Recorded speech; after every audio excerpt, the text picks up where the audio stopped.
स्वामी चरित्र सारामृत द्वादशोध्याय. श्री गणेशाय नमः. कराया जगदुद्धार, हरावया भुभार, वारंवार परमेश्वर नाना अवतार धरीत असे. भक्तजन तारणार्थ अक्कलकोटी श्री दत्त यती रूपे प्रगट होत. त्याची समर्थ श्री स्वामी. गताध्याच्या अंती बाळप्पा आले अक्कलकोटी. पुण्यनगर पाहोनी दृष्टी आनंद पोटी नच मावे. त्या दिवशी श्री समर्थ होते खास बागेत.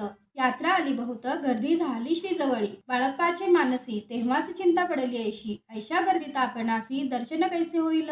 परिदर्शन घेतल्या विना आज करू नये भोजन. बाळप्पाचे तन मन स्वामी चरणी लागले. दर्शन इच्छा उत्कट चित्ती. खडी साखर घेऊन हाती गर्दी माझी प्रवेश करती. स्वामी सनिध पातले आजान बाहू सुहास्य वदन. श्री स्वामी मूर्ती पाहून बाळप्पाने धावून दृढ चरण धरिले. कंठ सद्गतीत झाला चरणी भाळा ठेविला. क्षणैक मी पण विसरला परम तोषले मानसी. गंगा मिलन सागरी जैसे तरंग जला भीतरी. तैसे बाळप्पा ते अवसरी स्वामी चरणी दृढ झाले. मधुस्तव भ्रमर जैसा कमल पुष्पन सोडिय सहसा. स्वामी चरणी बाळप्पा तैसा दृढ जडला स्वभावे. येऊन या भानावरती श्रीचरणाची सोडली मिठी. ब्रह्मानंदन मायेपोटी स्तोत्र ओटी गात असे. श्री समर्थ त्यावेळी पडले होते भूतळी. उठून या काय केली लीला एक विचित्र.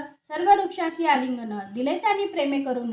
बाळप्पावरचे प्रेम ऐशा कृतीने दाविले. धन्यता मानोनी मनी बाळप्पा निघाले तेथोनी. परितयाचे श्रीचरणी चित्त गुंतले अखंड.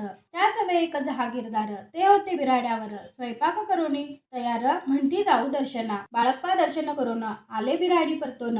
जहागीरदारे नैवेद्य काढून बाळप्पा हाती दिधला. म्हणती जाऊनी स्वामीसी अर्पण करा नैवेद्यासी. अवश्य म्हणून तयासी बाळप्पा तेव्हा चालले. म्हणती नैवेद्य दाखवून मग करू प्रसाद भक्षण. मार्गी तयासी वर्तमान विदित एक झाली. या समयी श्री समर्थ असतील रूप मंदिरात. राजाज्ञे वाचुनी तेथे प्रवेश कोणाचा न होय. ऐसे ऐकुनी वर्तमान बाळप्पा मनी झाले खिन्न. म्हणती आज नैवेद्यार्पण आपुल्या हस्ते नव्हेची. मार्गावनी परतले सत्वर बिराड्यावरी आले. तेथे नैवेद्यार्पण केले मग सारिले भोजन. नित्य प्रांत काळी उठून षटकर्माते आचरोन. घेऊनी स्वामी दर्शन जपा लागी वैसावे. श्री शंकर उपास देवत त्यांचे करावे पूजन नित्य. माध्यान्नी येता आदित्य जपानुष्ठान अडपावे. करी झोळी घेऊनी श्री स्वामी जवळी येऊनी. मस्तक ठेवूनी चरणी जावे भिक्षे कारणे. मागोनी या मादुकरी मग यावे बिराड्यावरी. जी मिळेल भाजी भाकरी त्याने पोट भरावे. घ्यावे स्वामी दर्शन मग करावे अनुष्ठान. ऐशा प्रकारे करून अक्कलकोटी राहिले. चोळपा आदी करून सेवेकरी बहुत जण. त्यात सुंदराबाई म्हणून मुख्य होती त्यावेळी. आपण मावे सेवेकरी इच्छा बाळप्पाची अंतरी. सुंदराबाईचे करी आधिपत्य सर्व असे. एक दिवशी तयासी बाई आज्ञा करी ऐशी. आपणही श्री सेवेसी करीत जावे आनंदे. बाळप्पा मनी आनंदले म्हणे सुदिना आज उगवला. सद्गुरु सेवेचा लाभ झाला झाले सार्थक जन्माचे. बहुत जण सेवे करी बाई मुख त्या माझारी. सर्व अधिकार तिच्या करी व्यवस्थेचा होता पै. मी प्रिय भाऊ स्वामीसी ऐसा अभिमान तियेसी. गर्व भरे इतराची तुच्छ मानू लागली. या कारणे आपसात भांडणं होती सदोदित. स्वामी सेवेची तेथे अव्यवस्था होत असे. हे बाळप्पांनी पाहून नाना युक्ती योजून मोडून टाकले भांडण. एक चित्ते सर्व केले कोठेही असता समर्थ. पूजाधिक भाव यथार्थ तत्संबंधी सर्व साहित्य बाळप्पा सिद्ध ठेवीती. समर्थाच्या येता चित्ती अरण्यातही वस्ती करती. परी तेथेही पूजा आरती नियमे करीती बाळप्पा. बाळप्पाचे प्रेमळ भक्ती पाहुनी संतोषी स्वामी प्रती. दृढ भावी धरुणी चित्ती सेवा करीती आनंदे. ऐसे लोटत काही दिवस बाळप्पाची या शरीराच. व्याधी जडली रात्रंदिवस चैन नसे क्षणभरी. बेंबी व धनुया रक्त वाहत असे दिवस रात्र. तया दुःखे विवळ होत. म्हणती कैसे करावे भोग भोगिले काही दिन. कागदाची पुडी बेंबीतून पडली ती पाहता उकलून. विष त्यात निघाले पूर्वी कोण्या कृतज्ञे. बाळप्पासी यावे मरण विष दिले कानोल्यातून. पडले आज बाहेर स्वामी कृपेने आजवरी. गुप्त राहिले होते उदरी. सद्गुरु सेवा त्यांचे करी भावी लिखित विधीचे. आजवरी बहुता परी बाळप्पा करीचा करी. तयांची अंतरी परी स्वामीमय न झाले. प्रत्येक सोमवारी तयांनी महादेवाची पूजा करोनी मग यावे परतोनी स्वामी सेवे कारणे. हे पाहुनी एके दिवशी बाई विनवी समर्थासी. आपण सांगुनी बाळप्पासी शंकर पूजनी वर जावे. तैशी आज्ञा तया प्रती एके दिन समर्था करती. परी बाळप्पाची चित्ती विश्वास काही पटेना. बाईच्या आग्रहावरून समर्थ दिली आज्ञा जाण.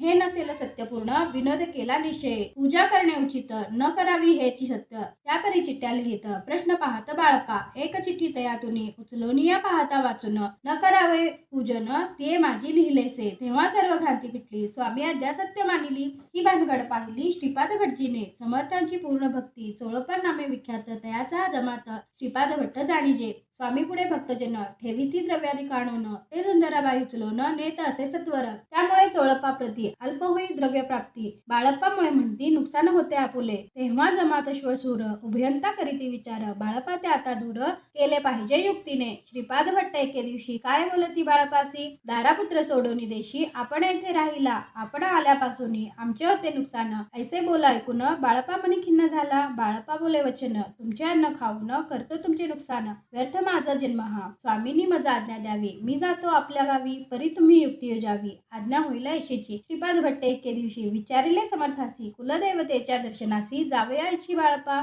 ऐसे ऐकून या समर्थ हास्य मुखे काय बोलत. कुलदेवीचे दर्शन नित्य बाळप्पा येथे करीत असे. तेव्हा निरुत्तर झाला, ऐसा उपाय खुंटला. मग तयाने पाहिला कारभार चिठ्ठ्याचा. तयाने पुसिले वर्तमान. बाळप्पा सांगे संपूर्ण. श्रीपाद भट्ट ऐकून कापट्य मनी आणले. म्हणे जावे आपणासी, समर्थ न देती आज्ञेसी. तरी टाकोनी चिठ्ठ्यासी, आज्ञा घ्यावी आपण. तयाचे कपट न जाणोनी, अवश्य म्हणून त्याच दिनी. 2 चिठ्ठ्या लिहोनी उभयंतांनी टाकिल्या. चिठ्ठी आपल्या करी भटजी उचली सत्वर. येथे राहुनी चाकरी करी ऐसे लिहिलेसे. भटजी मनी खिन्न झाला, सर्व उपाय खुंटला. महाराज आता बाळप्पा न सोडिले निश्चित. स्वामी चरणी दृढ भक्ती बाळप्पाची जडली होती. कैसा दूर तयाप्रती करतील यती दयाळ. जे केवळ दयाघन भक्त काज कल्पद्रुम. विष्णू शंकर दोघे जण तयाची शरण सदैव.